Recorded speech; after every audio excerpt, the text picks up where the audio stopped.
Hi நண்பர், இந்த video நம்ம எதை பற்றி பார்க்க போகிறோம்? டிபிஏ 3116 T2ன்ற ஆம்பிளிஃபையர் போர்டை பற்றி தான் பார்க்க போகிறோம். அதை பவர் ஆம்ப் போர்டு இது வந்து எஸ்எம்டி டைப்பு. அதை பார்த்தீங்கன்னா இதுக்கு எவ்வளோ இன்புட் கொடுக்கலாம், எவ்வளோ அவுட்புட் கொடுக்கலாம், என்னென்ன இன்புட் கொடுக்கலான்றது தான் இந்த வீடியோ. இது நார்மலாக ஆக்ஸ் டைப்பும் இருக்குது. ஆக்ஸ் டு ஆக்ஸ் நீங்கள் இன்புட் கனெக்ஷன் கொடுத்துக்கலாம். அப்படி இல்லாத பட்சத்தில் நீங்கள் ஒரு ப்ளூடூத் மாடல், அதாவது இது பகாரியா ப்ளூடூத் மாடல். இது பேஸ் டியூபிள் அட்ஜஸ்ட்மெண்ட் இருக்குது, அதனால் நம்ம இது யூஸ் பண்ணிக்கலாம். அதாவது பார்த்தீங்கன்னா இது 2 ஆப்ஷன் இருக்குது. இதில் நம்ம பகாரியா கொடுத்துக்கிறோம், Bluetooth போர்ட்லேருந்து input line கொடுத்துக்கிறோம்.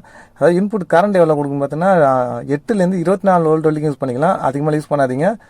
Maximum transformer use பண்ணாதீங்க. இதுக்கு எஸ்எம்பிஎஸ் பவர் சப்ளை தான் கொடுக்கணும். உங்கள்கிட்ட ஒரு லேப்டாப் சார்ஜர் இருந்தால் அந்த வாட்ஸ் கரெக்டாக தான் இருக்கும். அது 19 தான் வரும்.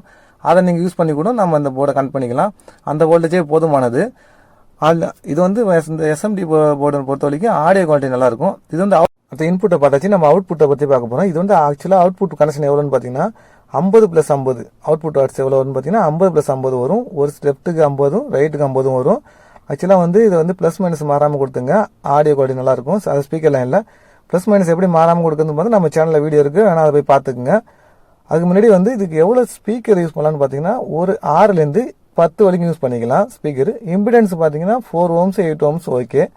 அதாவது இது 2 ப்ரீசெட் கொடுத்துருப்பாங்க. அது எதுக்குன்னு பார்த்தீங்கன்னா நீங்கள் நார்மலாக ரெண்டு பக்கமும் ஒரே சைஸ் ஒயர் வைக்கும் போது எந்த பிரச்சனையும் இல்லை. ஒரு ஒயர் லாங்காவோ ஒரு ஒயர் ஷார்ட்டாக யூஸ் பண்ணும்போது லெஃப்ட் ரைட்டில் மாறுபடும் ஸ்பீக்கர். அதாவது லெஃப்ட் ரைட் சேஞ்ச் ஆகும் ஸ்பீக்கர். அந்த நேரத்தில் ஒரு ஸ்பீக்கரில் நல்லா சவுண்ட் வர மாதிரியும் ஒன்றில் கம்மியாக வர மாதிரி இருக்கும். அப்போ இந்த ப்ரீசெட் அட்ஜஸ்ட் பண்ணால் அது ஈக்குவல் ஆகிடும். அதுக்காக தான் இந்த ப்ரீசெட்டு. மறக்காமல் நீங்கள் ஒயர் லென்த்தை பொறுத்து இருக்குது. பக்கத்தில் வச்சுருந்து இந்த ப்ரீசெட் யூஸ் பண்ண தேவையில்ல. ஒரு ஸ்பீக்கர் லாங்காகவும் ஒரு ஸ்பீக்கர் ஷார்ட்டாகவும் இருக்கும்போது மட்டும் அந்த ப்ரீசெட் யூஸ் பண்ணிக்கிங்க. அடுத்தது முக்கியமான விஷயம் பார்க்க போனால் இதில் ஹீட்ஸிங் இருக்குங்களா பிளேட், அதில் ஒரு ஐசி ஒன்று இருக்கும். அதாவது 3116 அந்த ஐசி. அதில் பார்த்தீங்கன்னா பேஸ்ட் மோஸ்ட்லி அவங்க வச்சிருக்க மாட்டாங்க. வச்சாலும் அந்த பேஸ்ட் குவாலிட்டி நல்லா இருக்காது. நீங்கள் என்ன பண்ணுறீங்கன்னா 2 ஸ்க்ரூ இருக்கும், அதை கட்டிட்டு எப்படி பேஸ்ட் வைக்கணும்னு நம்ம சேனலில் வீடியோ இருக்குது. மறக்காமல் அந்த வீடியோவை பார்த்துட்டு நான் சைடில் கொடுத்துருக்கேன், அந்த வீடியோவும் பார்த்துங்க. அப்போ தான் உங்களோட போர்டு லாங் லைஃபும் வரும், குவாலிட்டி நல்லாயிருக்கும், எந்த வித பிரச்சனையும் வராது, ஹீட்டும் அதிகமாக யூஸ் ஆகுது.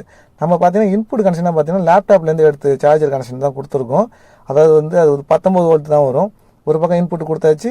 அடுத்து பகாரியா போர்டுலேருந்து ஒரு பக்கம் இன்புட் கொடுத்தாச்சு. அடுத்தது பார்க்க போனீங்கன்னா நம்ம பகாரியா போர்டுக்கு 5 வோல்ட் இன்புட் கொடுக்கணும். பட் நம்ம டெஸ்டிங்காக ஒரு பேட்டரி வச்சுருக்கோம், அந்த பேட்டரிலேருந்து கொடுத்துக்கலாம். இது 4 வோல்ட்லேயும் யூஸ் ஆகும், 3 வோல்ட்லேயும் இந்த போர்டு யூஸ் ஆகும். அடுத்தது பார்த்தீங்கன்னா நம்ம இதில் பேஸ் டியூபிள் அட்ஜஸ்ட்மெண்ட் இருக்கிறதுனால இந்த போர்டுக்கு நீங்கள் பேஸ் டியூபிள் போர்டு யூஸ் பண்ண அவசியமே கிடையாது. ஒரு பகாரியா ஒரு ப்ளூடூத் போர்டு, ஒரு எஸ்எம்டி போர்டு ரெண்டுமே இருந்தால் போதும். நீங்கள் ஒரு பர்ஃபெக்டான ஆடியோ சரியான குவாலிட்டியில் லெஃப்ட் ரைட் ஸ்பீக்கருக்கு வச்சுக்கலாம். முக்கியமாக பார்த்தீங்கன்னா ஒரு குவாலிட்டியான ஸ்பீக்கர் தேர்ந்தெடுங்க. ஒரு கம்பெனியாக வாங்கி ரொம்ப லோ பட்ஜெட்டில் வாங்கும் போது அந்த ஆடியோ குவாலிட்டி நல்லா இருக்காது. நீங்கள் எப்பயுமே கொஞ்சம் ஹை ரேஞ்சில், ஓரளவுக்கு மீடியமான ரேஞ்சில் வாங்கும் போது ஆடியோ குவாலிட்டி நல்லா இருக்கும். மறக்காமல் இது போல் நீங்கள் வீடியோ பார்க்கணுன்னா நம்ம சேனலை சப்ஸ்கிரைப் பண்ணி வச்சுங்க, பக்கத்தில் பெட் பட்டனை ஏற்றி வச்சுங்க. நம்ம போகிற நோட்டிஃபிகேஷன் அப்பப்போ வரும். சில விஷயங்கள் முக்கியமான தகவல் நான் சொல்லுவேன் ஒரு வீடியோவில். நீ ஸ்கிப் பண்ணாமல் பார்த்தீங்கன்னா அந்த வீடியோவில் அந்த தகவல் உங்களுக்கு கிடைக்கும். கனெக்ஷன் கொடுத்தாச்சு, இதோட வேலை முடிச்சது மாதிரி நினைக்காதீங்க. இப்போ தான் ஒரு முக்கியமான தகவல் சொல்ல போகிறேன். இது கனெக்ஷன் கொடுத்ததுக்கப்புறம் ஒரு ஹம்மிங் நாய்ஸ் கண்டிப்பாக வரும்.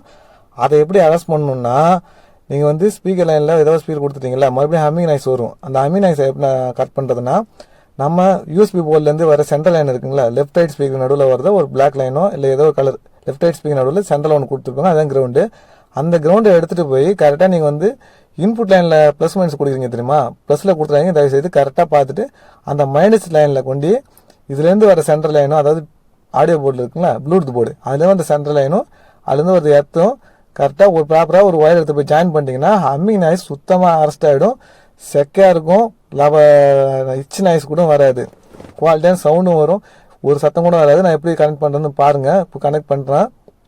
அதாவது இதில் சென்ட்ரல் லைனுக்கு பார்த்தா நான் பேட்டரியில் எடுத்துக்கிறேன். இந்த சென்ட்ரல் லைனில் கொடுத்துருக்க மாதிரி இதுமாரி கொடுத்தா மட்டும் தான் அவங்க ஹம்மிங் அரெஸ்ட் பண்ண முடியும். இல்லைனா கண்டிப்பாக நீங்கள் ஹம்மிங்கை அரெஸ்ட் பண்ணவே முடியாது, சத்தம் கேட்டுகிட்டே இருக்கும்.